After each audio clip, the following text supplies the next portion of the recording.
Welcome back as we continue our live coverage of the U.S. military airstrikes against Houthi targets in Syria. Joining us now for more analysis, retired Army Black Hawk helicopter pilot and battalion commander Darren Gaub. Also with us, Newsmax foreign policy analyst and former Trump foreign policy advisor Waleed Faris. Also with us, foreign policy expert Harley Lippman. Gentlemen, thank you so much for joining us.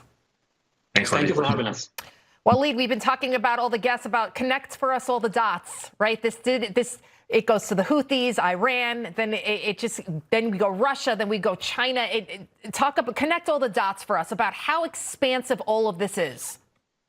It is very much, Lydia, and I'm sure I was watching. All the colleagues were excellent in the coverage of all these connections.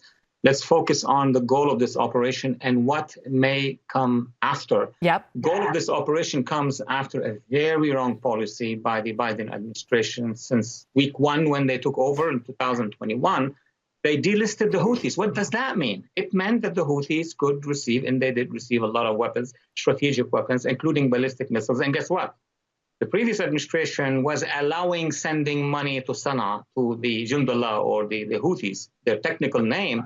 And the Houthis were capable of actually, lobbing those missiles on international waterway ships, and that affected international economy. Unfortunately, the Biden administration kept it that way, kept it the status quo that way for 3 more years until the Trump administration came in. And what we see right now is not just an overnight operation to reply to the Houthis. It's a change of policy. And the change of policy is we cannot afford, the international community cannot afford, Israel cannot afford since October 7 to have Houthis armed with these strategic weapons. So the immediate target in my reading is to take care of the ballistic missiles, is to take care of the anti-aircraft missiles, and the rest is open to see what will happen on the ground. We can talk about it as well.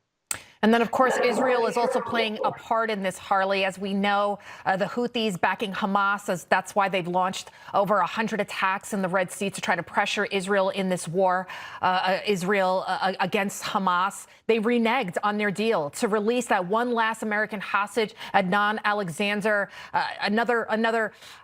It just goes to show, again, the psychological warfare and the terror that they try to continue to inflict upon Israel, upon Americans, upon everyone. No, you're spot on in saying that. It is psychological warfare. It's absolutely cruel to these innocent people in Israel that did nothing but were just living there and were tortured and murdered.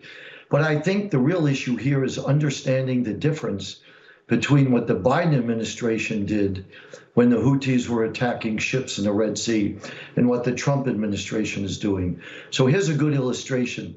The Biden administration would shoot down the arrows that were coming. What the Trump administration is doing is shooting the archers, and that's the difference. So the Trump administration, by going after the archers, will stop this. And then the goal, hopefully, is that the Trump administration goes after the factories that make those arrows in Iran. And I think by pursuing that type of approach, which is what we're seeing now, the Trump administration is helping to make this world a safer and more peaceful place. What I think a lot of people fail to understand, especially the critics of Trump, is that they think he's a hawk and he's militaristic, but that's actually the opposite. He's using force to preserve peace, because if you stop these countries, Iran in particular, and Yemen, from attacking, commercial vessels, ships that are going through the Red Sea, innocent people, you will then have the best chance for peace. Final thoughts to you, Colonel Gaub. Yeah, you've gotten a lot of feedback from some very good experts across the country today, and I think you're going to continue to get that. But ultimately, this is a thread that if you were to plant it in Yemen and you snapped it, it would reverberate to multiple nations around the world, back into the United States. And to me, I take it all the way back to sitting on the White House lawn in 1994, watching Yasser Arafat sign a deal with Bill Clinton and all that meant then. It's the same thing continuing forward. So we're finally seeing what we wanted to have, which is a display of strength that leads to peace. That takes leadership. Appeasement doesn't work.